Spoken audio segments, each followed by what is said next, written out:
అందరికీ శుభోదయం. మనము నిన్నటి క్లాస్లో ఏం చెప్పుకున్నామన్నా 6th లెసన్ బిట్స్ రాయించుకున్నాము. ఈరోజు ఏంటిది పోషక విలువలు. మరి పోషక విలువలు అంటే ఏమిటి? శక్తినిచ్చే పదార్థాలు. పోషక విలువలు అనేవి శక్తినిచ్చే పదార్థాలు. ఏంటిది? ఇది సంభాషణ రూపంలో ఉంది. సంభాషణ అంటే ఏంటిది? ఇద్దరు కానీ ముగ్గురు కానీ మాట్లాడుకునేదాన్ని సంభాషణ అని అంటారు. ఏంటిది మరి? పోషక విలువలు. పోషక విలువలు అంటే ఏంటిది? శక్తినిచ్చే పదార్థాలు. చూడండి ఇక్కడ ఏంటిది? 3 ఉన్నాయి కదా, 3 పాత్రలు ఉన్నాయి. రఘు, అమల, తాతయ్య 3 పాత్రలు ఉన్నాయి. ఇందులో చూడండి, తాతయ్య, రఘు, తోటకూర పప్పు ఎలా ఉన్నది? మరి తాతయ్య అంటున్నాడట, తాతయ్యతో అంటున్నాడట. ఎవరు అంటున్నారు? రఘు అంటున్నాడు. రఘు, తోటకూర పప్పు ఎలా ఉన్నది? తాతయ్య అంటున్నాడట మరి రఘును. మరి తోటకూర పప్పు ఎలా ఉన్నది అని. రఘు, చాలా బాగుంది తాతయ్య. ఇక నేను రోజు ఆకుకూర పప్పులే తింటాను. మరి పిల్లలు మీరు ఏం చేస్తూ ఉంటారు? ఎక్కువ ఆకుకూరలు తినాలంటే ఏం చేస్తుంటారు? మీరు ఏం చేస్తుంటారు? ఆకుకూరలన్నీ కూడా ఏంటి తీసి పక్కన పెడుతూ ఉంటారు. కానీ మనకు ఆకుకూరల వల్లనే చాలా బలం అనేది వస్తుంది. ఇతను ఏమంటున్నాడు? రఘు, చాలా బాగుంది తాతయ్య. ఇక నేను రోజు ఆకుకూర పప్పులే తింటాను. నేను రోజు కూడా ఏంటిది? ఆకుకూర అంటే బలమైన ఆహారం కాబట్టి నేను రోజు ఆకుకూర పప్పులే తింటాను తాతయ్య అని అంటున్నాడట. తాతయ్య, అలా రోజు ఒకే రకమైన ఆహార పదార్థాలు తినకూడదు. మరి రోజు కూడా ఒకే రకమైన ఆహార పదార్థాలు తింటారా? మీరు రోజు చూడండి, రోజు తోటకూర పప్పు వేసింది అనుకో మీ మమ్మీ, వేసింది రోజు తింటారా? రోజు తినరు కదా. మరి రోజు తింటే ఏమవుతుంది? ఊకే అదే పప్పు వేసుకొని తినడం ఏందని ఇష్టం అనిపించదు. అలానే ఇతను కూడా ఏమంటున్నాడట? తాతయ్య అంటున్నాడట, రోజు ఒకే రకమైన ఆహార పదార్థాలు తినకూడదు. మరి అమ్మల, ఎందుకని తాతయ్య? మరి ఎందుకని తినకూడదు? ఒకే రకమైన పదార్థాలు ఎందుకు తినకూడదని అంటుందట.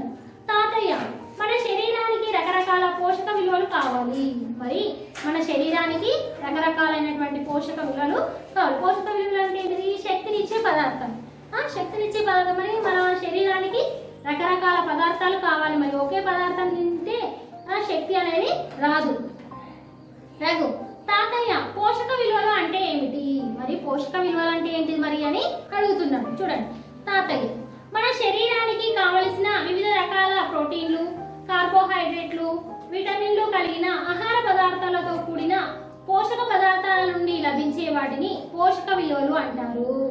మరి మన శరీరానికి కావలసిన వివిధ రకాల ప్రోటీన్లు మరియు కార్బోహైడ్రేట్లు, విటమిన్లు కలిగిన ఆహార పదార్థాలతో కూడిన పోషక పదార్థాల నుండి లభించే వాటిని పోషక విలువలు అంటారు. మరి అవి మనం తింటేనే మనకు మన శరీరానికి బలం అనేది వస్తుంది. రోజు ఒకే రకమైన అటువంటి పదార్థాలు తినడం వల్ల రావు. అమల, మరి ఇప్పుడు ఆకుకూర పప్పు తిన్నాం కదా, ఈ ఆకుకూరల నుండి మనకు ఏ ఏ పోషకాలు లభిస్తాయి తాతయ్య? మరి ఈరోజు మనం ఏం చేశారు? ఆకుకూర పప్పు అని చెప్పారు కదా. మరి ఈ ఆకుకూర పప్పు తిన్నాం కదా, వీటి నుండి మరి ఎలాంటి పోషక విలువలు లభిస్తాయి అని అడుగుతుంది. తాతయ్య, ఆకుకూరల వలన ఖనిజాలు, విటమిన్లు లభిస్తాయి. ఆకుకూరల వలన ఏం లభిస్తాయట? ఆకుకూరల వలన ఖనిజాలు,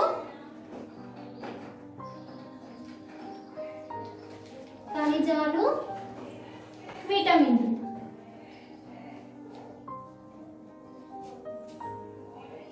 ఖనిజాలు, విటమిన్లు లభిస్తాయి. ఏంటిది? ఆకుకూరల వలన ఖనిజాలు, విటమిన్లు లభిస్తాయని చెప్పండి.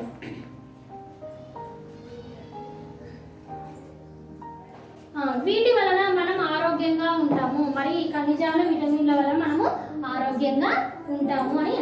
అమల, ఏ ఏ ఆహార పదార్థాల వలన ఏ ఏ పోషకాలు లభిస్తాయో వివరించి చెప్పండి తాతయ్య. మరి ఏ ఆహార పదార్థాల వలన ఏ ఏ పోషకాలు లభిస్తాయో వివరించి చెప్పండి తాతయ్య అని అడుగుతుంది. ఎవరు అడుగుతున్నారు? మరి అమల అడుగుతుంది. తాతయ్య, తప్పకుండా చెప్తాను. వరి, గోధుమ, రాగులు, సజ్జలు వంటి ధాన్యాల వలన పిండి పదార్థాలు లభిస్తాయి. ఏంటిది మరి? వరి, గోధుమ, రాగులు, సజ్జలు వంటి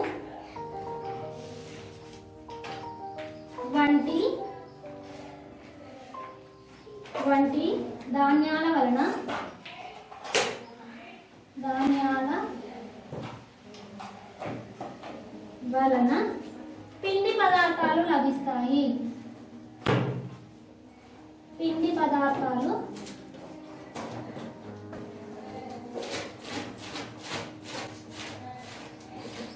ఏంటిది మరి? వరి, గోధుమ, రాగులు, సజ్జలు వంటి ధాన్యాల వలన పిండి పదార్థాలు లభిస్తాయి. చూడండి, మనకు ఆకుకూరల వలన ఏం లభిస్తాయి? ఖనిజాలు, విటమిన్లు లభిస్తాయి. అలానే వరి, గోధుమ, రాగులు, సజ్జలు వంటి ధాన్యాల వలన పిండి పదార్థాలు లభిస్తాయి. చూడండి, మనకు రోజు వరి అంటే ఏంటిది? అన్నం తింటూ ఉంటాం కదా. గోధుమ అంటే మనం ఏం చేస్తుంటాము? చపాతీ చేసుకుంటాం. అలానే రాగులు అంటే ఏంటిది? ఏమంటారు? అంబలి చేస్తూ ఉంటారు చూడండి నాన్న, అది రాగులు. సజ్జలు అంటే రొట్టె, సజ్జ రొట్టెలు చేసుకుంటూ ఉంటారు. వీటి వలన ఏం లభిస్తాయి? పిండి పదార్థాలు లభిస్తాయని చెప్పాడు. ఇవి శరీర నిర్మాణానికి దోహదపడడమే కాక మన పనులు మనం చేసుకునే శక్తిని, బలాన్ని శరీరానికి అందిస్తాయి. ఇవి మన శరీర నిర్మాణానికి దోహదపడడమే కాకుండా మన పనులు మనం చేసుకోవడానికి శక్తిని, బలాన్ని ఇస్తాయి. మనకు ఈరోజు జ్వరం వచ్చింది అనుకోండి, మనం అన్నం మానేసాము. అన్నం మానేసిన తర్వాత మనం ఎలా ఉంటాము? చాలా బలహీనంగా ఉంటాం కదా. మళ్ళీ అన్నం తింటేనే మనకు శక్తి వస్తుంది, మనం నడవగల శక్తి వస్తుంది, నిలబడడానికి ఓపిక అనేది ఉంటుంది. రఘు, బెల్లం, పంచదార వంటి తీపి పదార్థాల నుండి కూడా తీపి కార్బోహైడ్రేట్స్ లభిస్తాయని మా సైన్స్ మాస్టర్లు చెప్పారు తాతయ్య. మరి చూడండి, కొన్ని తీపి పదార్థాలు, బెల్లం ఏ విధంగా ఉంటుంది? తీయగా ఉంటుంది. తింటారు కదా మీరు అందరూ కూడా బెల్లం. పంచదార అంటే కూడా చాలా ఇష్టం. ఏంటిది? టీలో ఏం చేసుకుంటారు? వేస్తారు కదా. వేసి ఇంకేం చేస్తారు? మీరు ఇంకొక స్పూన్ ఎక్కువ వేసుకొని ఏం చేస్తుంటారు? తీయగా తాగుతూ ఉంటారు. అవునా?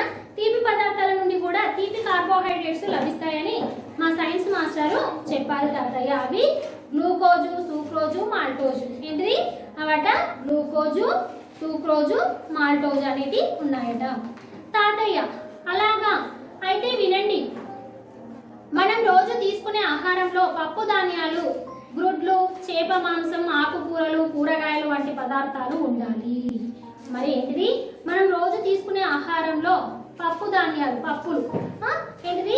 పప్పులు అంటే చాలా ఇష్టం అందరికి, అవునా కదా. గ్రుడ్లు, అలానే చేప మాంసం, ఆకుకూరలు, కూరగాయలు వంటి పదార్థాలు ఉండాలి.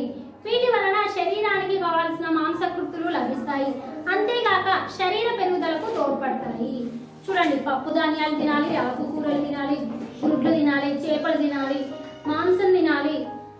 ఇవన్నీ కూరగాయలు తింటేనే మనకు అన్ని రకాలైనటువంటి విటమిన్లు మనకు లభిస్తాయి. వీటి వలన శరీరానికి కావలసినటువంటి మాంసకృతులు లభిస్తాయి.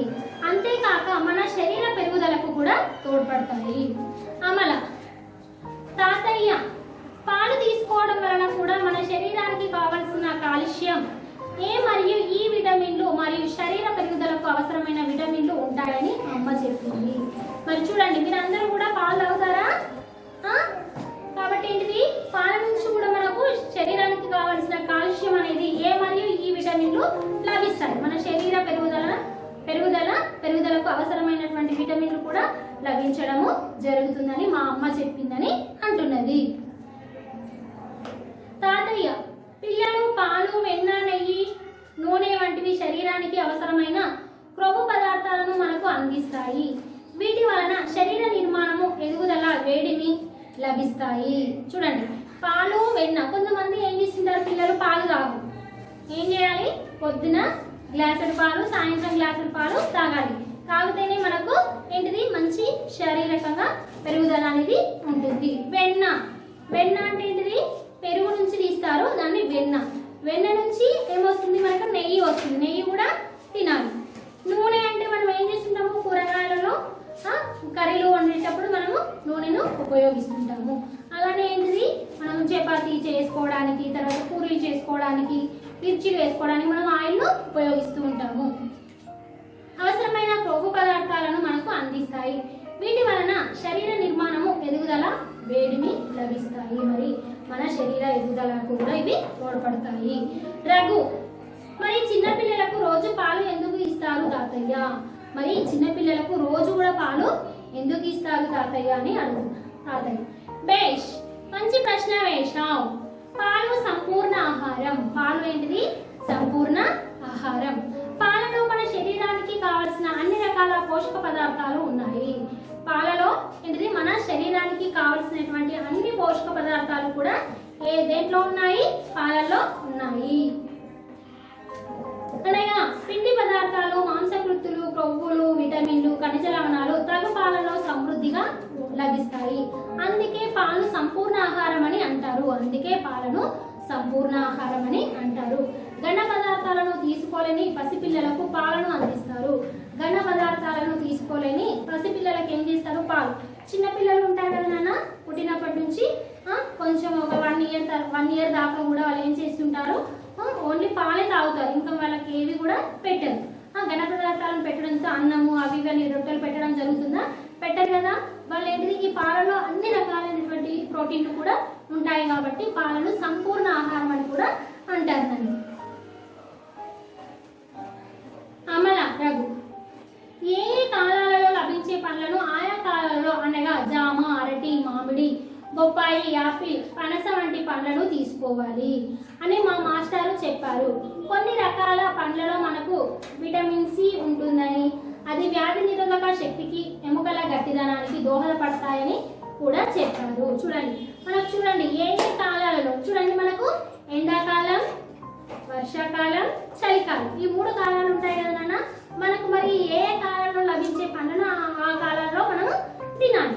మనకేంటిది? ఎండాకాలంలో ఎక్కువగా ఏ పండ్లు ఉంటాయి? మామిడి పండ్లు అధికంగా ఉంటాయి. ఆ కాలంలో మనం ఏం చేస్తున్నాము? మామిడి పండ్లను ఎక్కువగా తింటూ ఉంటాం, అవునా కదా. అలానే వర్షాకాలంలో మనకేంటిది? జామకాయలు వస్తుంటాయి, అవునా. జామకాయలు, అరటికాయలు, ఇలాంటి ఇంకో కొన్ని రకాలైనటువంటి పండ్లు కూడా వస్తుంటాయి. తర్వాత ఏంటిది? మనకి ఏంటిది? చలికాలంలో ఎక్కువ సీతాఫలాలు ఉంటాయి. ఏంటిది?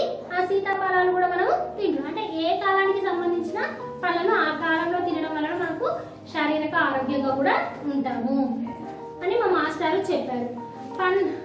కొన్ని రకాల పండ్లలో మనకు విటమిన్ సి ఉంటుందని, అది వ్యాధి నిరోధక శక్తికి, ఎముకల గట్టిదనానికి దోహదపడతాయని కూడా చెప్తూ ఉంటారు. చూడండి, మనం యాపిల్ పండ్లు తింటాం. యాపిల్ పండ్ల వలన ఏమొస్తుంది? మనకి రక్తం ఎక్కువగా వస్తుందని ఏం చేస్తారు? యాపిల్ పండ్లు తింటూ ఉంటారు, అవునా కదా. మళ్ళీ బొప్పాయి ఉంటుంది కదా, బొప్పాయి ఏంటిది? బొప్పాయి పండ్లు ఏం చేస్తుంటారు? రక్త కణాలు పడిపోతుంటే ఏమవుతుంది? అవి ఎక్కువ పెరుగుతాయని ఏం చేస్తుంటారు? బొప్పడి పండ్లు కూడా తింటూ ఉంటారు. ఆ విధంగా రకరకాలైనటువంటి పండ్ల వలన మన ఎముకల గట్టిదనము మరియు వ్యాధి నిరోధక శక్తిని కూడా పెంచుతున్నది, తగ్గిస్తున్నది. తాతయ్య, మనం రకరకాల పండ్లను తినడం వలన ఆరోగ్యంగా ఉంటాము. చూడండి, మనము అన్ని రకాల పండ్లను తినడం వలన మనము చాలా ఆరోగ్యంగా ఉంటాము. రఘు, అమర్, తాతయ్య, ఈ రోజు మన శరీరానికి అవసరమైన పోషకాలను, వాటి విలువలను గురించి చక్కగా చెప్పారు. మీకు కృతజ్ఞతలు. ఏమంటున్నారు రఘు మరియు అమల? ఏమంటున్నారు? ఈ రోజు మాకు చాలా బాగా చెప్పావు తాతయ్య. ఏంటిది? మరి మన శరీరానికి అవసరమైనటువంటి పోషకాలను, వాటి విలువల గురించి చక్కగా చెప్పారు. మీకు కృతజ్ఞతలు, ధన్యవాదాలని చెప్తున్నాను. తాతయ్య, సరే, శుభరాత్రి. ఈ రోజు చాలా పొద్దుపోయింది, వెళ్ళి పడుకుందాం. మరి ఈ రోజు చాలా పొద్దుపోయింది. శుభరాత్రి అని అంటారు కదా, గుడ్ నైట్ అని అంటారు కదా ఇంగ్లీష్లో. శుభరాత్రి అని చెప్పి చాలా పొద్దుపోయింది, మరి వెళ్ళి పడుకుందామని అంటున్నారు. ఈ పాఠము అందరికి అర్థమైంది కదా నాన్న. ఇది అందరూ కూడా ఒక్కొక్క అక్షరం అనుకుంటూ చదవాలి. నేను ఒకసారి చెప్తాను, మీరు వినండి నాన్న. చదువుతాను, వినండి. తాతయ్య, రఘు, తోటకూర పప్పు ఎలా ఉన్నది? రఘు, చాలా బాగుంది తాతయ్య. ఇక నేను రోజు ఆకుకూర పప్పులే తింటాను. తాతయ్య, అలా రోజు ఒకే రకమైన ఆహార పదార్థాలు తినకూడదు. అమల, ఎందుకని తాతయ్య? తాతయ్య, మన శరీరానికి రకరకాల పోషక విలువలు కావాలి. రఘు, తాతయ్య, పోషక విలువలు అంటే ఏమిటి? నెక్స్ట్ వన్ తాతయ్య. మన శరీరానికి కావలసిన వివిధ రకాల ప్రోటీన్లు, కార్బోహైడ్రేట్లు, విటమిన్లు కలిగిన ఆహార పదార్థాలతో కూడిన పోషక పదార్థాల నుండి లభించే వాటిని పోషక విలువలు అంటారు. అమల. మరి ఇప్పుడు ఆకుకూర పప్పు తిన్నాం కదా, వీటి నుండి ఈ ఆకుకూరల నుండి మనకు ఏ ఏ పోషకాలు లభిస్తాయి తాతయ్య? తాతయ్య. ఆకుకూరల వలన ఖనిజాలు, విటమిన్లు లభిస్తాయి. వీటి వలన మనం ఆరోగ్యంగా ఉంటాము. అమల. ఏ ఏ ఆహార పదార్థాల వలన ఏ ఏ పోషకాలు లభిస్తాయో వివరించి చెప్పండి తాతయ్య. తాతయ్య. తప్పకుండా చెప్తాను. వరి, గోధుమ, రాగులు, సజ్జలు వంటి ధాన్యాల వలన పిండి పదార్థాలు, కార్బోహైడ్రేట్లు లభిస్తాయి. ఇవి శరీర నిర్మాణానికి దోహదపడడమే కాక మన పనులు మనం చేసుకునే శక్తిని, బలాన్ని శరీరానికి అందిస్తాయి. రఘు. బెల్లం, పంచదార వంటి తీపి పదార్థాల నుండి కూడా తీపి కార్బోహైడ్రేట్స్ లభిస్తాయని మా సైన్స్ మాస్టారు చెప్పారు తాతయ్య. మరి అవేంటి అట? గ్లూకోజు, సూక్రోజు, మాల్టోజు మొదలగునవి. తాతయ్య. అలాగా అయితే వినండి. మనం రోజు తీసుకునే ఆహారంలో పప్పు ధాన్యాలు, గుడ్లు, చేప మాంసం, ఆకుకూరలు, కూరగాయలు వంటి పదార్థాలు ఉండాలి. వీటి వలన శరీరానికి కావలసిన మాంసకృత్తులు లభిస్తాయి. అంతేకాక శరీర పెరుగుదలకు తోడ్పడతాయి. అమల. తాతయ్య. పాలు తీసుకోవడం వలన కూడా మన శరీరానికి కావలసిన కాల్షియం, ఏ మరియు ఈ విటమిన్లు మరియు శరీర పెరుగుదలకు అవసరమైన విటమిన్లు ఉంటాయని అమ్మ చెప్పింది. తాతయ్య. పిల్లలు పాలు, వెన్న, నెయ్యి, నూనె వంటివి శరీరానికి అవసరమైన కొవ్వు పదార్థాలను మనకు అందిస్తాయి. వీటి వలన శరీర నిర్మాణం, ఎదుగుదల, వేడిమి లభిస్తాయి. రఘు. మరి చిన్న పిల్లలకు రోజు పాలు ఎందుకు ఇస్తారు తాతయ్య? తాతయ్య. బేష్, మంచి ప్రశ్న వేశావు. పాలు సంపూర్ణ ఆహారం. పాలలో మన శరీరానికి కావలసిన అన్ని రకాల పోషక పదార్థాలు ఉన్నాయి. అనగా పిండి పదార్థాలు, మాంసకృత్తులు, క్రొవ్వులు, విటమిన్లు, ఖనిజ లవణాలు తగు పాలలో సమృద్ధిగా లభిస్తాయి. అందుకే పాలను సంపూర్ణ ఆహారం అని అంటారు. ఘన పదార్థాలను తీసుకోలేని పసిపిల్లలకు పాలను అందిస్తారు. అమల. రఘు. ఏ ఏ కాలాలలో లభించే పండ్లను ఆయా కాలాలలో అనగా జామ, అరటి, మామిడి, బొప్పాయి, యాపిల్, పనస వంటి పండ్లను తీసుకోవాలి అని మా మాస్టారు చెప్పారు. కొన్ని రకాల పండ్లలో మనకు విటమిన్ సి ఉంటుందని, అది వ్యాధి నిరోధక శక్తికి, ఎముకల గట్టిదనానికి దోహదపడతాయి అని కూడా చెప్పారు. తాతయ్య. మనం రకరకాల పండ్లను తినడం వలన ఆరోగ్యంగా ఉంటాము. మనం ఏంటిది? రకరకాల పండ్లను తినడం వలన ఆరోగ్యంగా ఉంటాము. అమల. రఘు. తాతయ్య. ఈ రోజు మన శరీరానికి అవసరమైన పోషకాలను, వాటి విలువలను గురించి చక్కగా చెప్పారు. మీకు కృతజ్ఞతలు. తాతయ్య. సరే, శుభరాత్రి. ఈ రోజు చాలా పొద్దుపోయింది, వెళ్ళి పడుకుందాం. ఏంటిది? మరి ఈ రోజు చాలా పొద్దుపోయింది, వెళ్ళి పడుకుందాం. అందరూ కూడా ఈ పాఠం ఒక్కొక్క అక్షరం అనుకుంటూ కూడా చదవాలి నాన్న. ధన్యవాదాలు.